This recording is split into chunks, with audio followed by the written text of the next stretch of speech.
Seems the luck I've had can make a good man turn bad. So please, please, please, let me get what I want this time.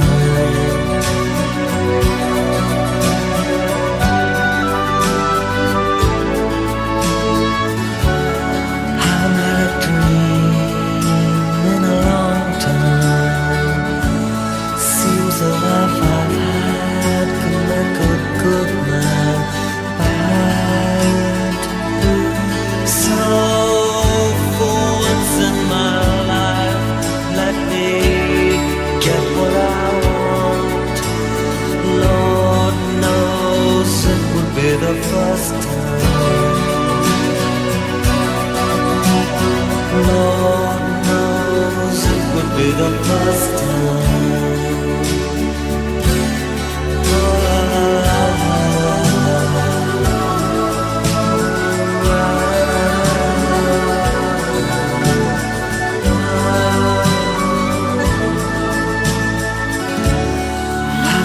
Dream in a long time. Seems the life I've had can make a good man bad.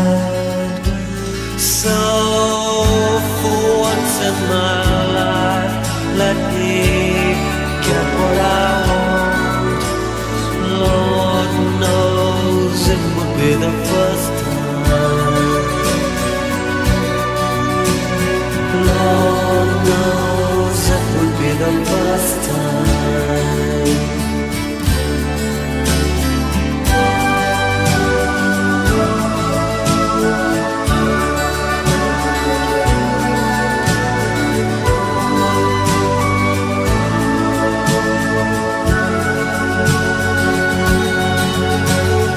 Please, please, please, let me get what I want. Lord knows it will be the first time. Let me get what I want this time.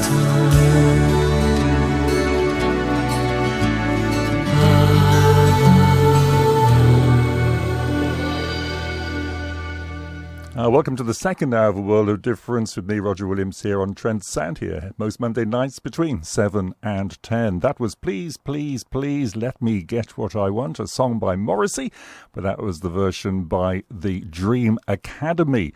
Kate St. John was a member of the Dream Academy, and it's in her company we spend the next hour as we talk about her musical career to date. And do listen towards the end of the interview for an enormous clunk, which is the penny dropping when I realise who she's married to. You'll think be extremely dim, but I left the embarrassment in. So there's an enormous clunk, almost audible, towards the end of the interview. But I started off by asking Kate about the first time that many people will have come across her music. People might have come across you first as a ravishing beauty. Well, a small amount, a very small amount of people, if they'd been young Teardrop Explodes fans in the very early 80s, they might have caught us on the Teardrop Explodes tour. I was fresh out of university, and with Virginia Astley and Nikki Holland, Ginny asked us to join her to do her stuff live, and we became the Ravishing Beauties, and suddenly we were playing to 2,000 people a night, cavorting around the stage. And that was it. My classical career, well, any thought of a classical career just went out the window. I thought, I much prefer this. Was that the original cunning plan then, that you'd probably become a classical musician? And what kind of musical training have you got? I did have a classical training on the oboe. I went to music college in London for a year, but I didn't like it and I dropped out. Then I did a degree in music, at City University in London, a very interesting degree. I enjoyed it because we studied tribal music, ethnic music, world music, medieval music, modern, 20th century music, folk music, all sorts of really interesting things. But I carried on learning the oboe at Guildhall while I was doing that. So I could have gone into a classical career, but I knew it was never really for me. And that kind of breadth in that course must have been just an absolutely wonderful grounding for you. It was. It was really. It was like a kind of luxury. I had 3 years of learning about interesting things, and also quite a lot of time in the pub. Surely not. Absorbing it all. But the Ravishing Beauties came to the attention of John Peel. There are Peel sessions on YouTube I've been listening to. Yes, he called us the Vera Lynns of the 1980s. Yes. When you listen to that stuff now, maybe you don't listen to that stuff now. What do you think about it? The younger Kate St. John? I just never forgot that feeling. I've never forgotten it, of loving doing that, and it was a complete liberation to me. I wrote my first couple of songs during that era. It was just really, really exciting. And I'd always listened to sort of pop music, obsessively. I loved music. I listened all the time. So suddenly to be part of that world I'd never really dreamt about it. I'd never really imagined it. Suddenly there I was in it. And I never really got over that.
And what was the route from the Ravishing Beauties to the Dream Academy, which is a wonderful name for a group? Well, the Ravishing Beauties very sadly split up. I didn't want them to split up at all. Being more, I was just more of an oboe player in those days. You know, I didn't think there would be many other places for me. And then I met Nick and Gilbert. I met Nick at a party and we just started chatting, and they said they were looking for people who played more interesting, different sort of instruments. So, you know, would I be interested in trying stuff out with them? And that's how that happened. Well, during that time with the Dream Academy, I mean, that was 8 years, I then started developing my saxophone playing and my accordion playing and keyboards as well, and my singing. It was a terrific education being in the Dream Academy, because I got to learn about making records. I mean, it was back in the 80s when budgets were huge and you could spend months and months making a record, which actually is something I abhor now. But at the time, you know, I just observed, and, you know, I'd watch, you know, Dave Gilmour take a track and then spend hours, you know, carefully crafting a special little sort of segue from one bit to another, and a backwards bit of tape, or, you know, Lindsey Buckingham creating a rhythm track. I mean, many interesting things did I absorb, which, you know, have helped me over the years. I mean, you've worked with so many of my musical heroes. It's just amazing. Let's stick with the Dream Academy for a moment. That was very high-quality pop music, wasn't it? It was pop music that was very well crafted. Well, crafted to an almost ludicrous point, to be honest. We used to call Nick the fly dissector. You know, there's a certain point, you know, of manic attention to detail. It can have a good result. It's also fairly wearisome, I think. But yeah, no, it was a great sound, and there were great people on it, good songs, and it coming from a classical background, it allowed me to use my skills, and so it didn't completely sort of block them out. The Salvation Army band played, and the children drank lemonade, and the morning lasted all day. All day, and through an open window came, like Sinatra in a younger day, pushing the town away.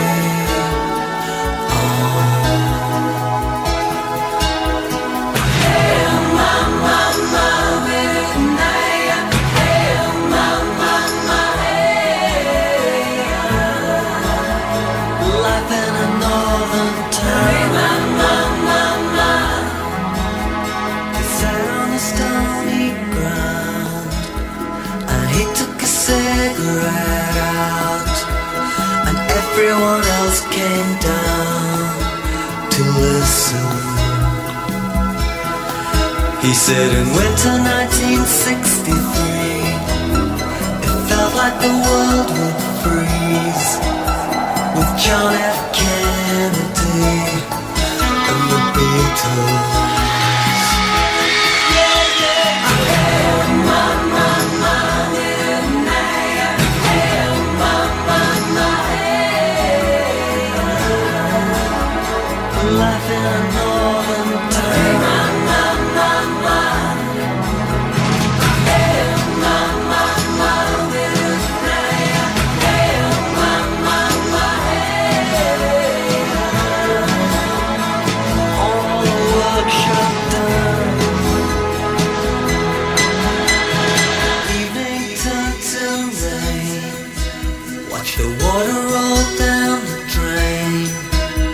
We followed him down to the station. No, he never would wave goodbye. You could see it written in his eyes as the train rolled out of sight. Bye.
which other track might you look back on with great affection from the Dream Academy days? My favourite album is the second album, Remembrance Days. I was much more involved in that one. I mean, I was involved in all of them, but I'm personally involved. Nick and I spent quite a lot of time in Los Angeles working on that. And I loved Indian Summer, which was the first track on that. And there's a track called Here, which I love, and I worked out a very nice sort of Baroque oboe thing in. There's one called Hampstead Girl, which is about me. A wonderful new Dream Academy retrospective. It came out last year. Yeah. And so that's really has got a really great. Nick did a lot of work on it and did some really interesting liner notes and did a really good selection of all the tracks. So I would recommend that one to check out. All our lives spent here, all our days here in this confusion. I hear your voice in this confusion.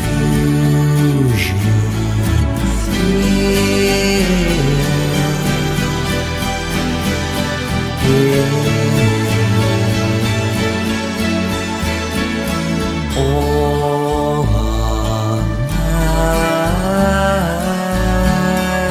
nights end in silent dreams inside the night, quiet, and in my dreams I hear your voice, and in my waking hour I want you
after Dream Academy ended, we did 3 albums, and then it was all over, really. I then spent about 3 or 4 years working with Van Morrison, which was a huge education, absolutely brilliant. At the end of that, around the mid-90s, I'd been working on stuff for ages. I got a chance to make my first solo album as a singer, made that weird transition from side person to front person, and it was great to be at the controls, to be the one who had the final say. I mean, it was an absolute revelation to me. I loved it, having been in Dream Academy and for so long and not been the boss, so to speak. So I got to use all my favourite sounds: vibraphone, pedal steel, strings, French horn, oboe cor anglais, and just created my own thing, my own Kate St. John world, really, on it. And you had complete control over what you did? Yes. So I could do all my sort of music that I liked, like French chanson or jazz or classical stuff. I kind of picked from and interwove, really, and created my own kind of chamber style. You may know what I'm going to ask you now. Choose a track from one of your 2 albums that we should give an airing to. I'm going to get them out. No, don't think about it. Don't think about it. There's a one called Colonel Sinott's Song of Love. It's the last track on my second album, and it's a poem that my grandfather wrote. He was Colonel Sinott. About my grandmother. My grandmother died age 40 of it. Sort of awful. Her face was very disfigured by cancer, and it's a poem about how they'll meet up when he dies, and remembering her is beautiful. And so it was one of those songs that I just wrote very easily and quickly. And then Joseph Rakai, French co-producer and wonderful arranger, did a most lovely string thing on that. So my family loved that song. We played it at my mum's funeral last year. Oh, I say.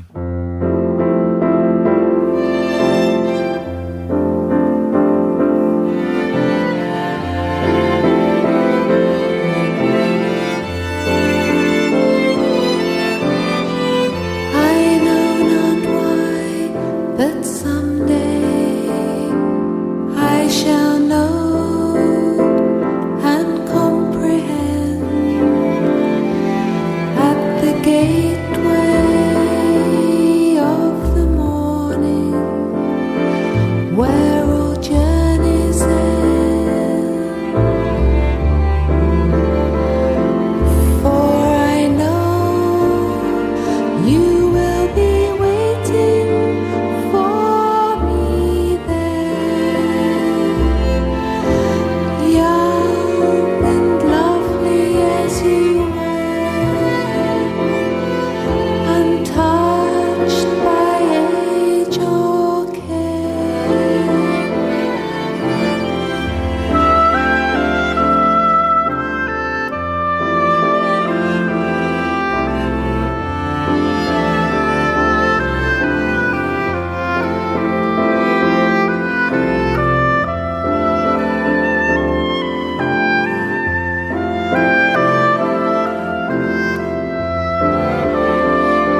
On a scale of 1 to 10, if 1 is not grumpy at all and 10 is the most grumpy you can imagine, how grumpy is Van Morrison?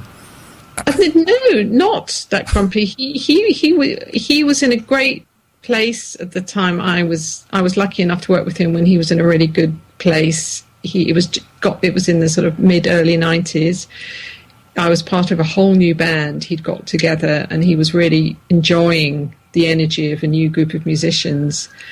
And what people don't know about Van is he loves a joke. He loves to laugh. He was always looking for the crack, to what's funny. And he had all sorts of sort of in jokes with the band and stuff going on. So I didn't see much of the grumpy thing, the odd moment, but I saw more of the musical. He was just really, the concerts were long. He was really into it. So I just saw. I didn't see much of that at all. I'm delighted to hear it. So you were with him for 3 years or so? Yeah, ish. Yeah, and I played on a few albums. In what period? Which were the albums? That's when I first met him. I got a call saying he'd seen a Dream Academy video. Please, please, please, let me get what I want. Which I was playing oboe in, and terrible video.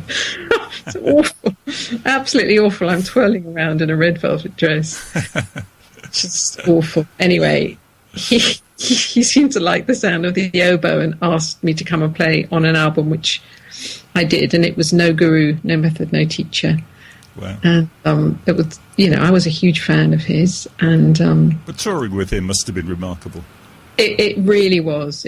He's a fantastic band leader, and being a kind of dyed-in-the-wool side person myself, really, I really appreciate a strong band leader who knows what they want, A, but B, gives the band the chance to shine, because there's no point in employing all these great musicians if you don't give them their moment. So many band leaders suppress you or try and tell you what to play, and so sort of mess with your head so that then you don't play well. If you felt something coming up and there was a sort of space, you try something out and you play it, and then if he liked it, he'd go, oh yeah, that's it. So then you develop it. So next night when you did that song, you then put that in, and that's how those great big sprawling numbers would develop. So musically it was very exciting in that way, but also you had to watch him like a hawk and follow his little hand movements. He really, really reveres James Brown, and he likes to do some of the things James Brown did in terms of, controlling the band and directing them. And we got to play with some brilliant people, of course. Georgie Fame, who was in the band a lot, was fantastic. And James Brown horn section, we played with them sometimes, which was just brilliant. And Fred Wesley, Maceo Parker, Pee Wee Ellis. And we had some great guests come and sing. Jimmy Witherspoon, he was a wonderful guy. He gave me his card, and on it was written Spoon Productions. Terrific guy. It was a great time. Oh, yeah.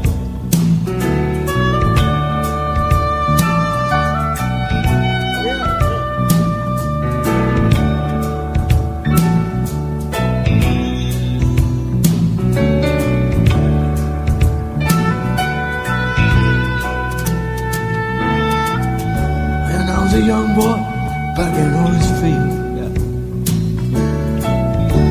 used to look out my classroom window and dream, and go home and listen to Ray sing I believed in my soul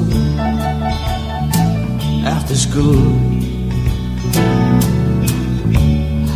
That love that was within me, even though it carried me through, yet it lifted me up, yet it filled me. Meditation, contemplation too. Got to go back. We got to go back. Got to go back.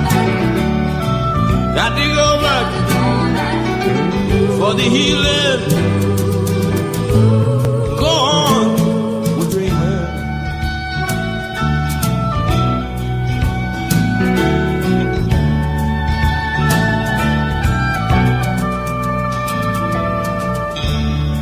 there's people in the street, and the summer's almost here. Got to go outside in the first year and walk while it's still clear. Breathing all the way down till your stomach too. Breathe the light with the radiance until the night time. Well, got to go back. We got to go back. Got to go back. I mean, got to go back for the healing. Go on with the dreaming.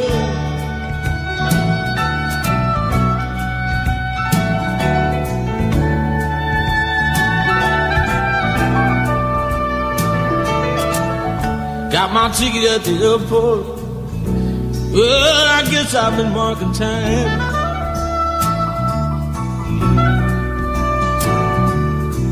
I've been living in another country that operates along entirely different lines.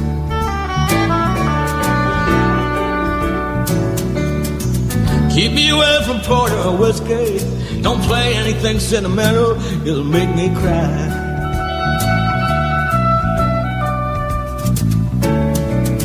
Got to go now, my friend. Is there really any need to ask why? I just got to go back. Got to go back. Got to go back. Well, we got to go back for the healing. Go on with the dreaming.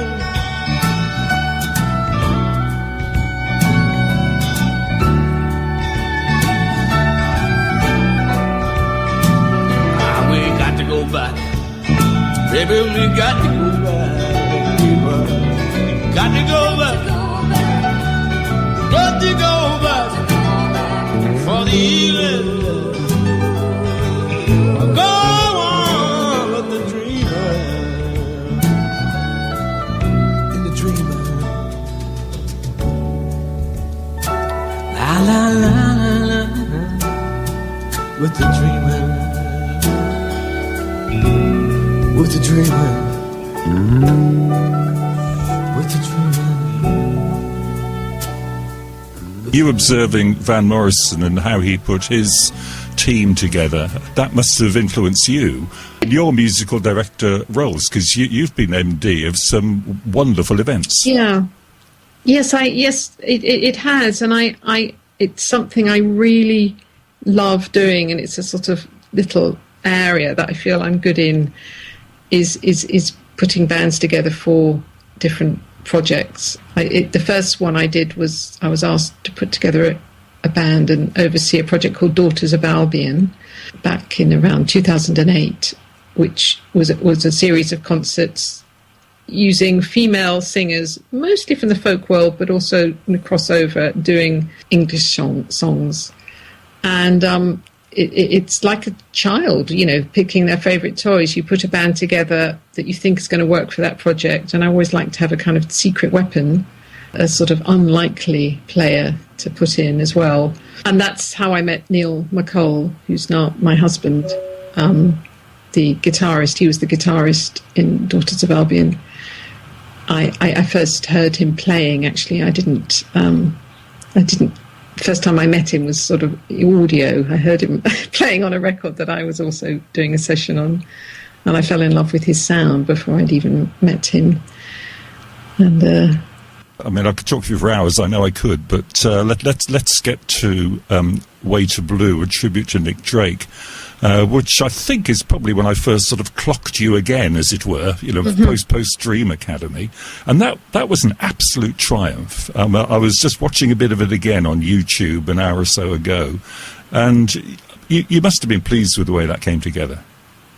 Yeah, in retrospect, I think it's one of the sort of highlights of my life that those concerts, having the right team, as everyone knows, so important. And Joe Boyd and I, and Catherine Steinman, who sort of co-produced the show, and Bryn of the Barbican, who I've worked with many times, we were a good team. Joe and I talked for ages about which singers we should get and which songs they should do. We really, really thought it through until I think we got a really, really interesting cross-section of singers, from the more arch, sort of humorous side of Robin Hitchcock to the absolute soulful depths of Scott Matthews, who to this day is one of the most moving singers around.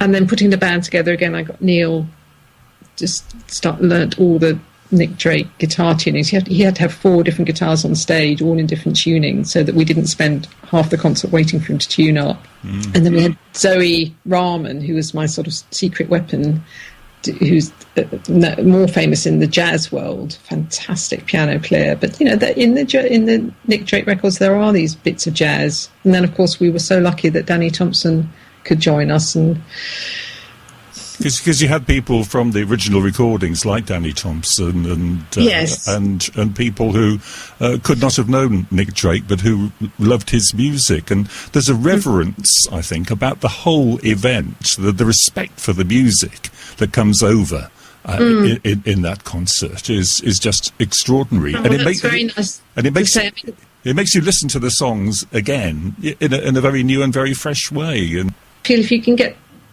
hold on to what was intrinsically there in the song when Nick wrote it, and then it's just sort of fleshing it out, painting the colours in a new way. But as long as you keep the core right, that's a good starting point.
sinks the sun, along with everything that was lost and won.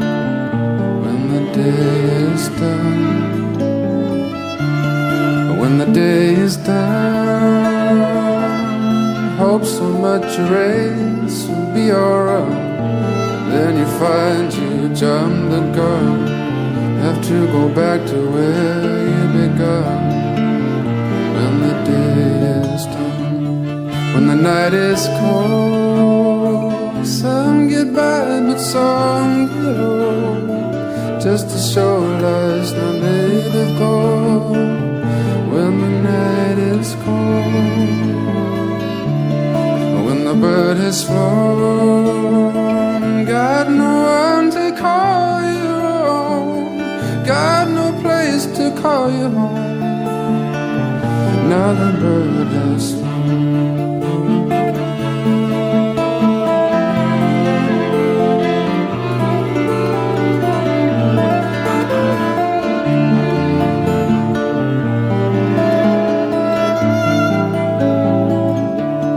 When the game's been fought, newspaper blown across the court, lost much sooner than you would have thought. Game's been fought. When the party's through, it seems so very sad for you. Didn't do the Now there's no time to start anew. Now the party is soon, and the day is done. Down to earth and sings the sun, along with the rhythm I was lost and won. When the day is done. Last time I came across your name, it was in relation to Far From the Madding Crowd, a new film version of that on the way to be released soon. 1st of May, yeah. And you are executive music director on that film. Now, what does that mean? Well, this is an odd title. We actually wanted to change it. It's myself and Neil, we did it together, and we were actually on-set music producers, which means it's not the score. It's all the music that actually happens in the film. I.e., there'll be a party scene with a band playing, stuff like that we organised. So in the film, Carey Mulligan, who plays Bathsheba, she sings a folk song. We found a folk song. Well, she sings "Let No Man Steal Your Time," doesn't she? Because I've seen the trailer and I thought, who's singing that? And she can sing, can't she? She really can sing. Yes, she sings it beautifully. Neil found that song, and that seemed to be right. And everybody, the film producers and director, loved that song. So we recorded it with Carey, and she sings it in the film, and also at the end. In the credits go by, we did an orchestral arrangement for it as well. So that was one of the things. And then there's two big scenes in the film where you have the local bands, like Thomas Hardy's family band would have been there playing fiddle, melodeon, stuff like that. And we got Eliza Carthy involved, and she helped put a band together, the right sort of players, and helped us research the music from the Thomas Hardy songbook. And then we pre-recorded those, and so that there were two scenes of that, and then there were hymns. There's some hymns in the film. So we recorded at a local Dorset choir in a little church where Hardy's parents were married, or grandparents, in Melbury, Osmond, and we recorded them there. So it was a really, really interesting job, actually. Yeah, we learnt a lot doing it. Yeah. And so have you got a big red carpet event in Prospect then? Oh, we just got the invitation yesterday, actually. Yes. There's a British Film Institute screening in April, I think. Yes, very exciting. And there's an album. Sony Classical are putting out the music along with the score that Craig Armstrong did. That sounds like fun. CD, yeah. Yeah. But you must have kind of Julie Christie and Alan Bates sort of heavy on your shoulder. It's a bold thing to do, isn't it, to make a remake of... They're not heavy on my shoulders. They're heavy on the production and the director's shoulders, I suppose. I think it's quite interesting. They've just re-released that. They're sort of the original one. It's been re-released just before this one comes out. Well, I think Carey Mulligan makes a really interesting and beautiful Bathsheba, and Michael Sheehan, who plays Boldwood, which was who Peter Finch did in the original, is fabulous as always. And Matthias Schoenaerts, who's playing the Alan Bates part, he's certainly got it. Come, all you fair and tender girls that flourish in your prime. Beware, beware, keep your garden fair. Let no man steal your time.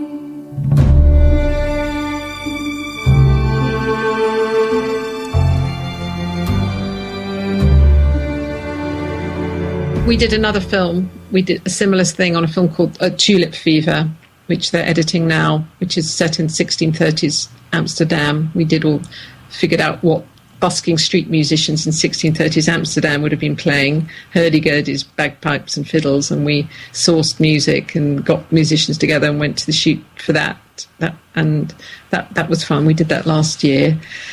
And at the moment we've been, it's Neil's dad's centenary year, Ewan MacColl's 100th centenary, so there's sort of stuff going on to do with that.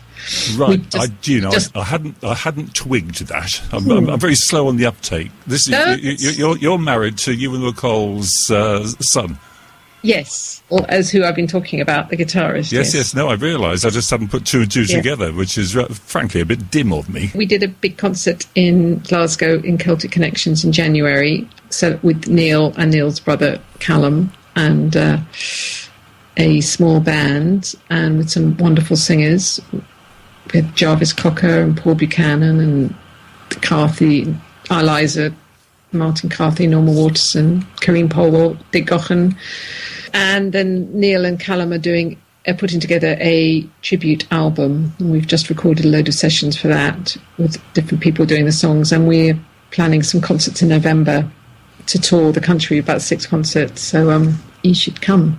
I mean, I've got really, really immersed myself in Ewan's music, and I'm just bowled over by what an incredible songwriter he is. You know, just forget the politics, just the songs, the humanness of them. There's me black dog and sheep, Crook, I will give it to you. There's me bag and me budget, I bid you adieu. There's me black dog and sheep, Crook, I will leave it behind. Fine laurel, you've proved all unkind. All to me, dear Dinah, these words I did say. Tomorrow we'll be married, love, tomorrow is the day. 'Tis too soon, dear Willie, my age is too young. One day to our wedding is one day too soon. Now I'll go into service if the day ain't too late. To wait on a fine lady, it is my intent. And when into service a year or two bound, it's then we'll get married and both settle down. Oh, a little time after a letter was wrote, for to hear if my dear Dinah had changed her mind. And she wrote that she lived such a contrary life. She said that she'd never be a young shepherd's wife. Here's me bag and me budget, I will bid it adieu. Here's me black dog and sheep, Crook, I'll leave it to you. Here's me black dog and sheep, Crook, I will leave it behind. Fine laurel, you've proved all unkind. Looking back to Hampstead Girl, Yeah, you must think, I've had a pretty satisfying life. Well, thank you for saying that, because sometimes I go, if I'm not doing a lot, I go, oh God, there's people out there earning lots of money doing this and that. What am I doing? And it's good to remember that I have done been lucky enough to play with these great people who take you out of yourself, really. Yeah, Hampstead Girl, dressed in brown. I hated that line. I said, I don't dress in brown. Yes, you've got desert boots on now. Now, Tom Waits you've worked with. Yes. In the Black Rider, I was part of the band when they did Robert Wilson's production of the Black Rider, which was on at the Barbican in London in around 2004, 2005, something like that. And then Then it was taken to San Francisco to the ACT Theatre, and that's near where Tom Waits lives. So he came down and rehearsed the band a few times. I remember him. He would walk around. We'd be rehearsing a particular track, and he'd walk around like this, sort of rubbing his chin, head going up and down, listening. And after one song, he said, what this song needs is a short back and sides. I mean, he talks like his songs. He is, his character he's developed, he is. Well, he's some kind of genius, that's for sure. I know the word genius gets lobbed around a bit, but in his case, it applies. Yeah, the world needs more people like him.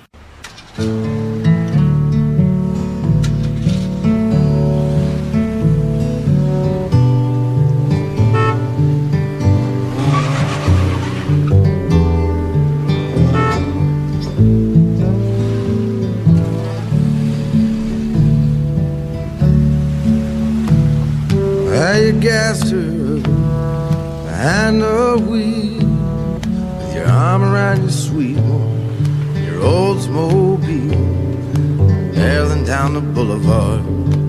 You're looking for the heart of Saturday night. You got paid on Friday, your pockets are jingling, and you see the lights. Get all tingling 'cause you're cruising with a 6. And you're looking for the heart of Saturday night. And then you comb your hair, you shave your face, trying to wipe out every trace of all the other days. In a week, you know that this will be the Saturday you're reaching your peak, stopping on the red. You're going on the green, 'cause tonight'll be like nothing you've ever seen, and you're barreling down the boulevard. You're looking for the heart of Saturday night. Tell me, is it the crack of the pool balls, neon buzzing, telephones ringing at your second cousin? Is it the barmaid that's smiling in the corner of her eye, magic of the melancholy tearing your eye? Makes it kind of quiver down in the core, 'cause you're dreaming of them Saturdays came before, and now you're stumbling onto the heart of Saturday night. You gassed her up and you're behind the wheel with your arm around your sweet one, your Oldsmobile, barreling down the boulevard. You're looking for the heart of Saturday night. Is it the crack of the pool balls, neon buzzing, telephones ringing at your second cousin, and the barmaid is smiling from the corner of her eye, magic of the melancholy tearing your eye, makes it kind of special down in the core, and you're dreaming of them Saturdays came before. It's found you stumbling onto the heart of Saturday night. And you're stumbling onto the heart of Saturday night.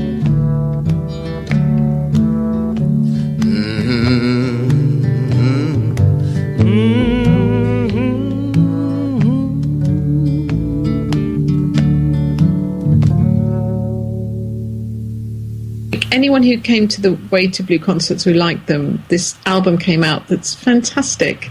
And, I think it just sort of slipped through the net, really. So I would definitely point people in the direction of that. Also to look out for the Ewan MacColl tribute album, which will be coming out in the autumn, as well as the concerts in November. And I think Scott Matthews has a new album out, I just noticed. One thing you managed to pull off with the Nick Drake thing, when everybody who comes on at the end who's contributed, that can be a mess sometimes. Oh, I thank you for saying that. No, because I was absolutely... There's nothing worse. I've seen so many concerts where everyone shuffles on. It's obviously had one rush, stressed run-through in the dress rehearsal, and it's just embarrassing. Yeah, no, I won't mention the worst one I saw. But so I was determined, if we are going to do this thing of working it, and people don't like to do it because they've done their bit in the sound check, and then you have to corral them all together again. You have to choreograph it. You have to make sure they're on the right microphone. They know who's singing, and they know that we're going to do the chorus 6 times at the end, and then it's the strings take it on a fade. That everyone knows, and I write out huge words and what's going to happen on them and put them on all the stands. Well, and I thank you for noticing that, because I thought it was a nice ending.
And that is pretty much where we had to leave it. I do hope you enjoyed the last hour or so. What a remarkable musical CV Kate St. John has got. I don't actually think that is the track that ends the concert, but I didn't want to leave it out, which will, with the wonderfully fragile voice of Vashti Bunyan up front on that one. Well, as I say, what a terrific musical CV. Quite a bit of reaction to the interview. Derek says, I was just falling in love with Kate St. John when she mentioned Danny Thompson playing with the band she was in. Derek plays bass too. Well, lovely, modest, brackets, but knows her own worth, close brackets, talented lady, and played with royalty too. I am not worthy, says Derek. Completely understand what you're saying there. And Matthew Wildman suggests that he heard that version of Please, Please, Please Let Me Get What I Want in Ferris Bueller's Day Off. And I've seen that film, but geez, Matthew Wildman's younger than me. Well, by definition, he has to be. And I'm sure he's right. So let's just run through what we played featuring Kate St. John. The Dream Academy, Please, Please, Please Let Me Get What I Want. The Morrissey song, which Matthew Almond suggests was in Ferris Bueller's Day Off. The Ravishing Beauties, he's there with Virginia Astley, and I think that song was called Futility, but the slightly illicit source, I nicked it from Maybe Faulty. Then we played the Dream Academy Life in a Northern Town, which was widely thought to be associated with Nick Drake, and I did ask Kate about that during the interview, but left it out of the final edit, and she confirms that it is linked with Nick Drake, but for the life of her, she doesn't know why, which I was quite pleased about, really, because I've listened to the lyric of that song a few times. I can't find Nick Drake in there, but certainly in the producer's mind, it was linked with Nick Drake. We played the Dream Academy here. That was terrific. And then Kate St. John in her own right, Colonel Sinott's Song of Love, and you will have heard her talk most interestingly about the background to that song. Van Morrison, Got to Go Back, featuring Kate on oboe. Scott Matthews, Day Is Done. And then a fragment of Carey Mulligan singing Let No Man Steal Your Time, nicked from the trailer of the new version of Far From the Madding Crowd, which would be released next month, and on which Kate was co-executive musical director with Neil MacColl, who I eventually twigged is Ewan MacColl's son. And then we played Ewan MacColl, Black Dog and Sheep, Crook, Tom Waits, Heart of Saturday Night, and we concluded that segment with Vashti Bunyan singing from the Way to Blue album, Which Will. Now, there's a fair bit of unfinished business, I would suggest, as a result of that interview. We clearly need to explore Scott Matthews a bit more and keep our eye out for the Ewan MacColl tribute events and album that will come out before the end of the year. During the interview, Kate talked about the video to Please, Please, Please Let Me Get What I Want. And it's on YouTube, and she says it's an awful video. It's an awful video. Well, let's just say it's of its time, I think it's fair to say. But a fine video of its time, but maybe looks a little bit dated now. She was a delightful interviewee, and I do think, God knows what she thought when she got this strange message from somebody she knew nothing about via Facebook saying, "Oi, look, I think you'll fit a world of difference quite nicely." And sometimes you just take a punt and you look at somebody's CV and you think, potentially a really interesting interview there. And I hope you think that my enthusiasm was borne out. It was a delight talking to Kate St. John. Kate, if you're listening, thank you very much indeed. I hope the house sale's going well.